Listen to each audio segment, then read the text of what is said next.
연고지 이전 반대 운동. 그때 이쪽 야구를 너무 잘해버리니까 다른 데로 옮겨야 되지 않겠느냐.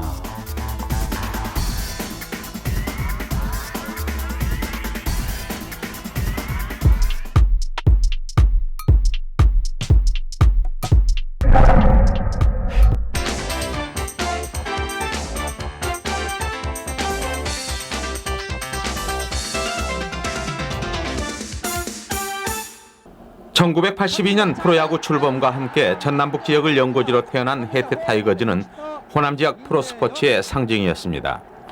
국민소득 $3,000에 불과하던 시절 정치적인 이유로 설립게 태어난 국내 프로야구였지만 해태는 전국 어느 구장에서나 열렬한 사랑을 받았습니다. 그동안 해태 타이거즈는 9차례나 한국 시리즈를 우승하며 암울했던 시기 소외된 지역민들의 한을 삭혀주는 분출구 역할을 맡아왔습니다. 그러나 해태 타이거즈는 모기업인 해태제과가 97년 부도나면서 극심한 자금난에 시달려왔습니다. 선동열, 이종범 등 국보급 선수들까지 이적시키며 꾸려왔던 구단 살림은 급기야 바닥을 드러내며 연고지인 광주를 떠날 위기까지 몰렸습니다.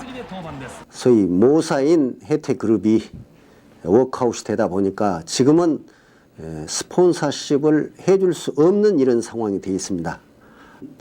시민들이 그동안 조금 소홀했던 부분을 적극적으로 참여해 주시고 또 지적을 해 주시고 또 옛날과 같은 성원을 보내주신다면 호남의 연고를 갖는 스폰서십 기업이 당연히 나타나리라 기대를 하고 있습니다. 시민들은 어떤 경우에도 해태 타이거즈의 연고지 이전만은 막아야 한다는 반응입니다. 해태 타이거즈는 우리의 지역 정서기 때문에 절대로 연고지 이전은 안 된다고 생각하는 바입니다. 프로야구 균형적인 발전을 위해서 해태 타이거즈가 광주 연고지가 남아야 한다고 생각합니다. 최근 해태 야구단 광주 연고지 유지 대책위원회가 만들어지고 이전 반대 투쟁위원회가 결성되는 등 해태를 살리기 위한 움직임이 곳곳에서 벌어지고 있습니다. 하지만 시민들의 정서 속에는 그동안 유양거리로 여겼던 프로야구마저 사라지고 있다는 상실감과 위기의식이 점차 높아만 가고 있습니다. 지난 80년대 초 해태 평균 관중은 8천여 명에 달했습니다. 15,000석의 무등 경기장을 꽉 채우는 횟수가 홈 경기의 절반에 이르는 등 절대적인 팬들의 성원이 해태전력의 일부를 차지했습니다. 하지만 지난해 해태 평균 관중은 1,000여 명 수준으로 입장료 수익은 타구단의 5분의 1 정도인 6억 원에 불과했습니다. 그마저 원정 경기에서 얻은 수익으로 홈팬들의 성원이 아쉬웠습니다. 타구단 같이 여건이 좋은 곳에서는 적게는 20억에서 많게는 한 40억까지 입장 수입이 올라가는데 저희들은 그 자체 입장객 수입으로 보면 약 6억, 정산 후 수입으로 보면 한 2억 정도 돼가지고 타 구장까지 합해가지고 6억 정도 정산 후 수입이 돼서 구단을 운영하는 데 상당히 어려움이 많습니다. 광주시는 야구단의 광주 연고 유지를 위해 야구장 찾기 캠페인과 무등경기장 야구장의 시설 보완책을 제시했습니다. 하지만 일부에서는 여론에 떠밀려 급하게 내놓은 미봉책에 불과하다는 반응입니다. 야구장 시설 보완의 경우 예산에 적극 반영하겠다는 말뿐 언제까지 완료하겠다는 언급은 없기 때문입니다. 20억 원이 드는 인조잔디 조성과 1,000억 원에 이르는 전용구장 건설은 아예 예산상의 이유로 제외시켰습니다.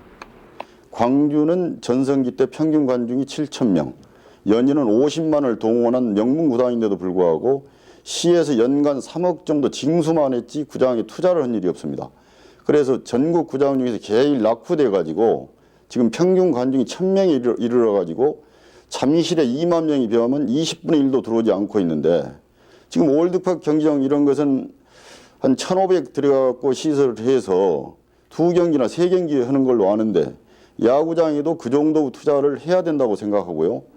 전용구장 마련과 시민들의 절대적인 성원이야말로 프로야구 발전의 지름길이라는 것은 주지의 사실입니다. 그러나 구체적인 청사진 없이 발표만 남발하는 졸속 대책에 우려의 목소리도 높습니다. 프로농구 골드뱅크에 이어 프로야구마저 연고지를 이전하면 광주는 프로스포츠의 불모지대로 전락하게 됩니다. 프로스포츠가 사라지면 곧바로 아마스포츠의 고사로 이어진다는 점에서 그 심각성은 큰 우려로 남습니다. 월드컵을 불과 한 해 앞두고 아직도 연고구단 하나 유치하지 못하는 광주시의 안일한 행정이 오늘날 해태 사태를 맞게 됐다는 비난이 일고 있습니다. 또 뒤늦게 대책 마련에 나선 시의회나 국회의원들도 그동안 시민의 소리엔 소홀했다는 지적입니다. 미국 같은 경우에는 사실 그 플로리다 애리조나에서 캠프를 합니다만은 그 캠프장에 한 팀을 유치하기 위해서 운동장을 지어주고 세제 혜택을 주고 엄청난 노력을 합니다.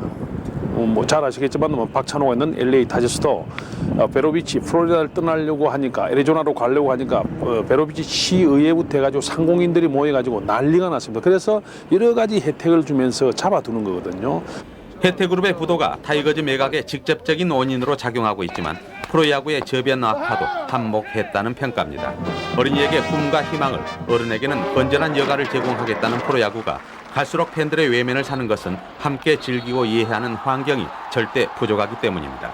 그 대학을 졸업해가지고 그 셀러리맨들이 이 설문조사를 한 거를 제가 봤는데 그쪽에 아마 90% 이상들이 야구를 다 한 번씩 해봤답니다. 야구 글러브를 끼워보고 뭐 시합도 해보고 그러는데 저희 나라 같은 경우에는 그만큼에 대한 그 시설이나 운동장 시설이 없기 때문에 저희 이쪽에서는 말 그대로 저희 어렸을 때는 공터가 있었습니다. 말 그대로 야구할 수 있는 그런 공터. 근데 지금 같은 경우는 아파트가 생기고 다 이 좁은 공간이다 보니까 애들이 그 놀 수 있는 그런 공간이 좀 시급하지 않은가 생각하고 있습니다.